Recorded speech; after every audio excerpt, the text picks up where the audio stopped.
Bien, bonjour à tous.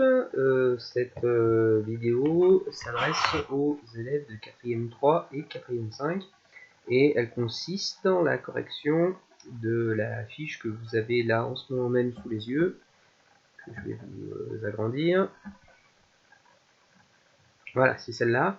Donc la fiche s'appelle La Révolution et l'Europe et vous avez des questions, donc 4 questions. Les premières questions sont donc sur le livre et la dernière partie est donc cette image que je vous ai mis en dessous et qui correspond à un tableau qui s'appelle le 13 des maillots. Si vous n'avez pas cette fiche, ou si vous ne l'avez pas faite, avant de regarder la correction, la moindre des choses c'est de faire la fiche bien sûr. Pour ceux qui ne l'auraient pas, elle est donc je la mets sur Pronote en téléchargement, donc vous pouvez télécharger la fiche et d'abord essayer de la faire avant donc d'écouter la correction qu'on va faire ensemble. Une fois que vous êtes avec votre fiche remplie, vous avez besoin donc de prendre votre livre avec différents documents, les documents de la page 73 et 74 que vous avez donc ici. Et puis on regardera ensuite, pour répondre aux questions, les tableaux dont on parlera après. Donc là, c'est le DOS des maillots, et ça, c'est le tresse des maillots. Et si vous ne le voyez pas très bien, ce qui est possible, parce que là, l'image n'est pas très nette, vous pouvez taper sur Internet DOS des maillots, tresse des maillots, et vous retrouverez de manière plus claire ces deux tableaux. D'abord, donc, la première question vous demandait à l'aide des documents 1 et 2, page 72, de dire au début de la guerre qu'est-ce que les révolutionnaires veulent apporter à l'Europe. Donc, je vous propose d'aller à la page 72 et de regarder ensemble ce document 1 et 2, ce sont ces deux textes. Donc, vous avez ici un texte qui est l'article de la Convention qui date, regardez en bas, de décembre 1792, et à côté vous avez donc un texte qui vient d'Italie et qui date du 20 février 1796. Donc on est avant Napoléon et on est donc dans la période révolutionnaire. Et que disent les révolutionnaires? Il y a déjà beaucoup de choses dans les titres, hein, qu'il faut diffuser la révolution et que ça va donner des espoirs de révolution un peu partout en Europe, en particulier en Italie. Et on nous dit donc ici, vous pouvez suivre avec moi, donc dans les pays qui sont ou seront occupés par les armées de la République, les généraux proclameront sur le champ, au nom de la nation française, la souveraineté du peuple, la suppression de toutes les autorités établies, des impôts ou contributions existantes, de la noblesse et généralement de tous les privilèges. Ils annonceront au peuple qu'ils lui apportent la paix, le secours, la fraternité, la liberté et l'égalité, et ils le convoqueront de suite en assemblée pour créer et organiser une administration et une justice provisoire. Ce qui signifie qu'en fait, que veulent faire les révolutionnaires? Ils veulent faire la guerre en Europe. Pourquoi? Pour libérer les peuples d'Europe et pour leur apporter donc la liberté, l'égalité, la paix, etc., c'est-à-dire des valeurs révolutionnaires. Est-ce que ça marche? Regardez en Italie, on nous dit, dès l'aurore de la Révolution française, le peuple piémontais, donc le peuple du Piémont, dans le nord d'Italie, la région de Turin, sentit le charme de la liberté. En 1791, plusieurs insurrections avaient déjà fait trembler le gouvernement. Ces essais, quoique inutiles, allumèrent toujours plus le feu révolutionnaire qui était puissamment fomenté, entretenu, par l'odieux gouvernement féodal, donc le régime monarchique qui existait avant l'arrivée des révolutionnaires, par le poids excessif des impôts, par la misère du peuple, par l'orgueil de la noblesse et du clergé. Depuis alors, il se forma dans toutes les provinces du Piémont des associations patriotiques qui avaient éclairé le peuple, ça devrait nous faire penser aux philosophes des Lumières, réuni des hommes et préparé l'explosion qui fut déjouée par de nombreuses arrestations qui durent alors lieu à Turin. En fait, ce texte nous dit qu'en Italie, on a l'espoir, comme le dit le titre, de la même révolution qu'en France pour renverser la monarchie absolue et pour à la place mettre un régime de paix, de liberté, fondé sur les droits de l'homme, comme en France. Donc, si je reprends la première question, au début de la Révolution, qu'est-ce que les révolutionnaires veulent apporter à l'Europe? On peut dire que les révolutionnaires veulent apporter la paix et la liberté un peu partout en Europe. Donc, on peut le noter dans la case que vous avez ici. Au début de la Révolution, je le note, je mets la case déjà en écrit en rouge. Donc, au début de la Révolution, les révolutionnaires veulent libérer tous les peuples d'Europe et leur apporter la paix, l'égalité et la paix. et leur apporter paix et égalité. Alors la question, est-ce que ça marche? C'est la question 2. Quelques années plus tard, est-ce qu'on peut dire que ces promesses ont été tenues par les révolutionnaires un petit peu partout en Europe? Eh bien là, il faut nous projeter sur le texte suivant, le document 5 à la page, que je ne trompe pas, la page 73, donc la page suivante. Est-ce que tout ça a été tenu? Nous sommes en 1797 et là nous sommes en Allemagne. Et rien que le titre nous annonce déjà qu'il y a peu de chances que ça ait été tenu. On nous dit des espoirs déçus en Allemagne. Les révolutionnaires français sont arrivés à la fin de l'année 1792 et on nous dit ce fut la guerre et des colonnes de Français armés s'approchèrent et ils ne semblaient pas apporter que l'amitié. Gaiement, ils plantèrent des arbres joyeux de la liberté, promettant à chacun de respecter ce qui lui appartenait et à chacun de lui laisser son gouvernement propre. Alors jeunes gens et vieillards grandement se réjouirent. Donc a priori au départ, on est plutôt content de voir arriver les Français puisqu'on pense que les Allemands pensent qu'ils vont les libérer. Cependant, le ciel se troubla bien vite, leurs chefs se disputèrent les avantages du pouvoir, et nous les vîmes se livrer à l'orgie et piller en grand, tandis que les petits, jusqu'au moindre d'entre eux, pillaient et vivaient dans la débauche. Alors une fureur sauvage s'empara de nos hommes, ils voulurent venger leur perte et défendre ce qui leur restait. En un clin d'œil, les paisibles instruments des champs se changèrent en armes. On est en train de dire que non seulement les Français ne les ont pas libérés, mais au contraire, c'était même pire qu'avant. Ils les ont pillés, et donc, qu'est-ce qu'ils ont fait les Allemands? Ils se sont révoltés, ils ont pris les armes, et c'est à ce moment-là qu'il va y avoir des guerres contre l'occupation française un petit peu partout en Europe, c'est ce qu'on va voir dans le document suivant.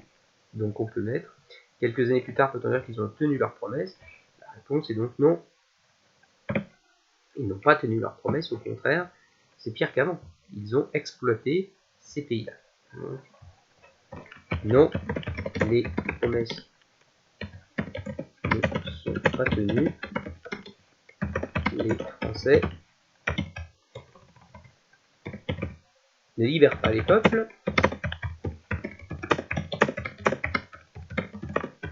ils les exploitent.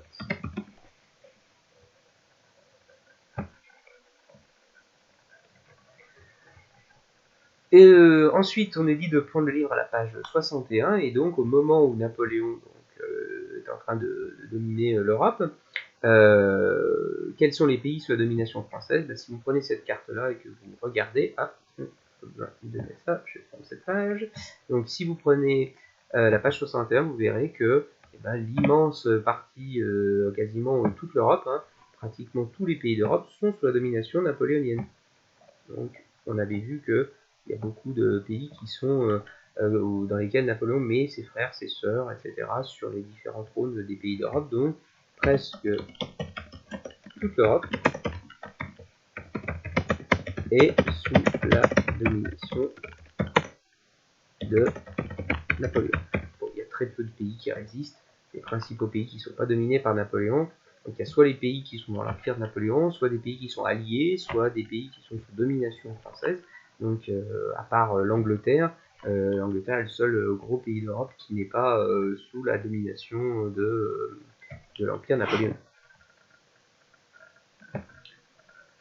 Ce qui crée, donc comme on vient de le voir en Allemagne, des révoltes, et c'est le cas aussi en Espagne, et ce qui a donné lieu donc à ce tableau, à ces deux tableaux que je vais vous montrer.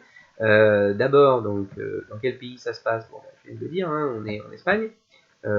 L'Espagne, donc, sur lequel il y a c'est le frère de Napoléon qui est roi d'Espagne à ce moment-là. Donc on est en Espagne. Hop. Et le premier tableau qu'on regarde, c'est celui-là. Ce tableau qui s'appelle le Dos de Mayo. Donc vous qui faites espagnol, vous savez que Dos de Mayo, ça veut dire le 2 mai. Donc c'est une scène qui se passe le 2 mai 1808. Et si vous regardez bien, je vais vous mettre en plus gros, comme ça on peut regarder ensemble ce tableau. Il n'est pas très net, le mieux ce serait quand même que vous le trouviez sur internet pour regarder plus près.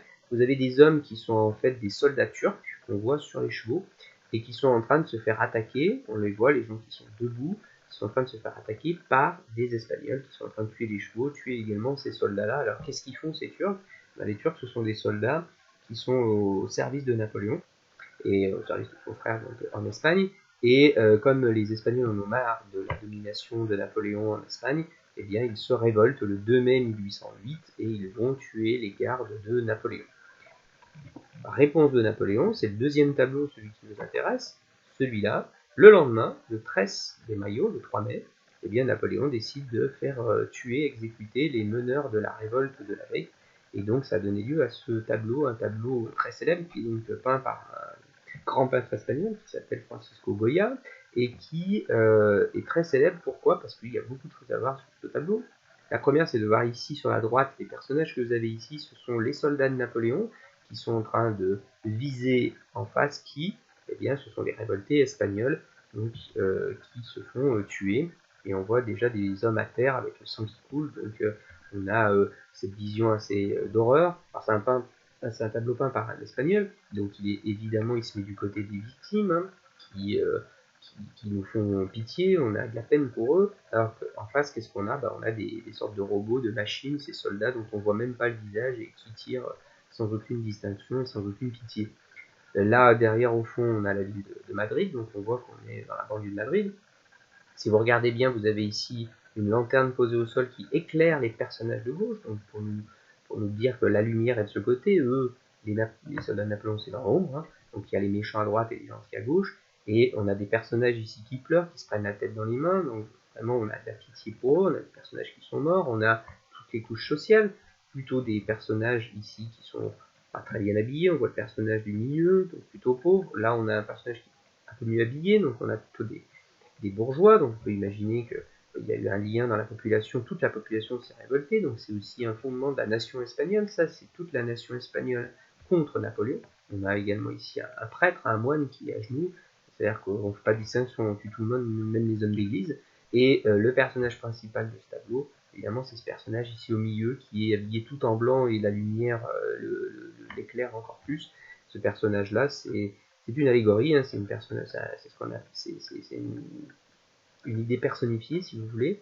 Vous avez peut-être vu ça en français. Et ce personnage-là, si vous regardez bien dans sa main gauche, eh bien vous avez un trou dans sa main. Regardez bien. On ne voit pas très bien ici, mais si vous pouvez regarder l'image sur Internet, vous le verrez mieux. En fait, ce personnage représente Jésus.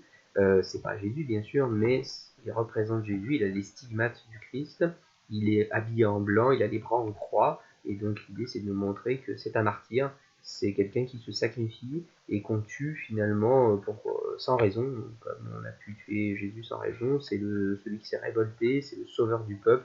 Il s'est battu pour sauver le peuple espagnol de la domination de Napoléon. Il se fait tuer. Donc c'est l'innocence qui est tuée. C'est encore une fois, c'est pour souder le peuple espagnol contre l'envahisseur napoléonien. Petite précision, le tableau il a été peint après 1815, donc après la période napoléonienne. Et c'était pour rappeler ces souvenirs-là, pour fonder la nation espagnole contre l'ancien envahisseur français napoléonien. Et donc c'est un tableau très célèbre, c'est peut-être le tableau le plus célèbre de toute l'histoire de l'Espagne. Je vais revenir sur la question. Ici, hop. Donc, que se passe-t-il le 2 mai? Eh bien, on a donc, les Espagnols qui se révoltent. Donc, révolte des Espagnols le 2 mai contre Napoléon. Le 2 mai, les Espagnols se révoltent contre Napoléon. Et le 3 mai, Napoléon se venge en tuant les meneurs. Que peut-on conclure sur les sentiments de la population vis-à-vis de Napoléon? On peut dire qu'évidemment en Europe, personne n'aime la domination de Napoléon. Personne ne veut être dominé par Napoléon.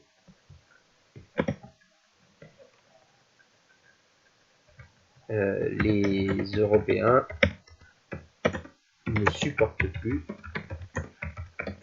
la domination de Napoléon en Europe. Là, on est en 1808 et vous avez vu le texte qu'on a regardé avant. En Allemagne, on a à peu près la même situation. Alors, si je reprends en dessous les différents éléments du tableau que vous deviez retrouver, 1, 2, 3, 4, 5, 6, 7 et 8. Donc, on a, je le mets dans le cadre en dessous. Donc, vous avez en 1, en 1, on a les soldats de Napoléon. Soldats de Napoléon.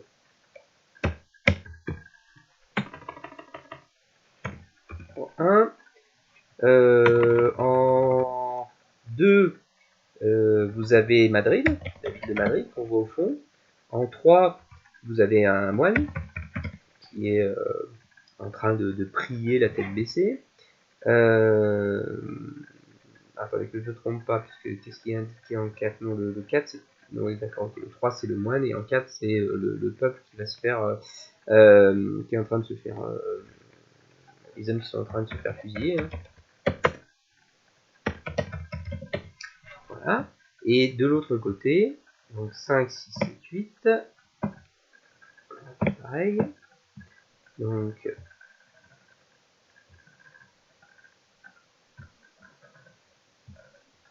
5, on a un homme qui attend son tour, hein. Homme qui pleure en attendant son tour. Le 6, on a un homme mort déjà, un homme mort dans un bain de sang. Ça aussi, le sang, ça rajoute à l'horreur. Hein. Le 7, on a une lanterne posée au sol, hein, qui éclaire les Espagnols qui sont en train de se faire fusiller avec une lumière absurde, hein, puisque la lumière elle éclaire de d'un côté et pas de l'autre. Et puis en 8, donc, c'est espagnol représentant Jésus, donc comme une sorte de martyr qui est le symbole donc de ces Espagnols tués sans raison, sans pitié, et donc des innocents qui se sont battus pour la liberté. Et que finalement ils se sont battus pour des idées révolutionnaires et ils sont tués donc par les soldats français de Napoléon. Voilà pour la fiche qui est donc la dernière fiche de ce chapitre sur la Révolution française. Alors pour certains d'entre vous, et je pense que c'est le cas des 4e 3, vous n'avez pas eu la dernière partie, parce qu'on ne s'est pas vu vendredi, donc vous n'avez pas eu la dernière partie sur la conclusion de tout ce chapitre-là. Donc une fois que vous avez collé cette feuille-là, eh bien vous pouvez noter la conclusion que je vous mets ici, donc qui va être en 2 parties. Donc on peut dire que vers 1810, la plupart des pays européens dominés par Napoléon se révoltent, c'est le cas en Espagne, on vient de le voir, que dans le même temps, on a les soldats qui en ont marre, hein, ils se lassent des guerres et la population elle subit la hausse des prix, et que à partir de 1810, on va avoir l'Autriche, la Prusse, la Russie d'un côté, et puis l'Angleterre aussi, qui vont s'allier et qui vont réussir à vaincre Napoléon. Vous pouvez noter ça dans un premier temps. Bon, vous pouvez faire un arrêt sur image, bien sûr, pour copier. Et ensuite, dernière partie, que va-t-il arriver à Napoléon? La chute de Napoléon, on dit en général que ça met fin à la Révolution, depuis 1789 jusqu'à 1815. Napoléon va être exilé dans un premier temps sur une petite île qui est l'île d'Elbe. Il va réussir à faire un retour qu'on appelle les 100 jours. Il sera de nouveau battu par les Anglais et il va être exilé à ce moment-là définitivement sur l'île de Sainte-Hélène, donc au large de l'Afrique, où il va finalement mourir en 1821. Alors en France, puisqu'il n'y a plus de Napoléon, on est en 1815, qu'est-ce qui va se passer? Plus d'empire, plus de république non plus, donc on va avoir un retour de la monarchie en France avec Louis XVIII. Louis XVIII, c'est le frère de Louis XVI. Si vous vous souvenez, on l'avait vu dans le film qu'on avait regardé en classe. Hein.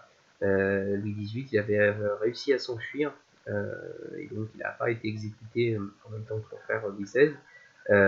Et donc il revient au pouvoir en 1815 en France, et il remet en place une monarchie qui sera une monarchie parlementaire, ça ne sera pas une monarchie absolue. Vous imaginez bien que c'est compliqué après 25 ans de révolution de revenir et de dire tiens on efface tout et on recommence comme avant, donc c'est pas le cas. Donc on a une monarchie parlementaire en France, et puis dans le reste de l'Europe, et que se passe-t-il? Et bien la monarchie absolue va être de retour, même si les idées révolutionnaires vont se répandre un petit peu partout tout au long du 19e siècle, et que petit à petit, au fur et à mesure, eh bien, on aura tout au long du 19e et 20e siècle des régimes de plus en plus libres, de plus en plus basés sur l'égalité, sur les droits de l'homme.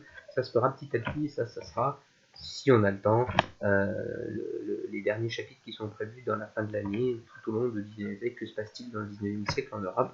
Bon, j'espère qu'on aura le temps de voir tout ça. Pour l'instant, donc, vous avez noté ceci, vous avez terminé, vous avez collé ça. Je reviendrai vers vous dans les prochains jours pour vous proposer un nouveau chapitre, qui sera, je pense, un nouveau chapitre d'histoire sur que se passe-t-il donc après toute cette période-là, après la période révolutionnaire en Europe. Ce sera notre dernier thème de l'année en histoire. Je vous proposerai une partie cours en vidéo, puis je vous proposerai également des fiches de travail qu'il va falloir que vous fassiez. Je ne vous demande pas pour l'instant un travail à rendre, mais j'essaye de voir un petit peu comment est-ce que ce chapitre sur la Révolution française pourrait donner lieu à un devoir que vous pourriez me rendre de manière informatique sur Pronote ou sur Plantrist. Donc j'attends un petit peu de voir dans les prochains jours s'il n'y a pas de bug et si tout fonctionne bien, et puis j'essaie de vous faire passer ça très bientôt. Donc pour l'instant, je vous laisse travailler là-dessus et je reviens vers vous très vite pour un nouveau travail. Voilà, courage à tous et à bientôt.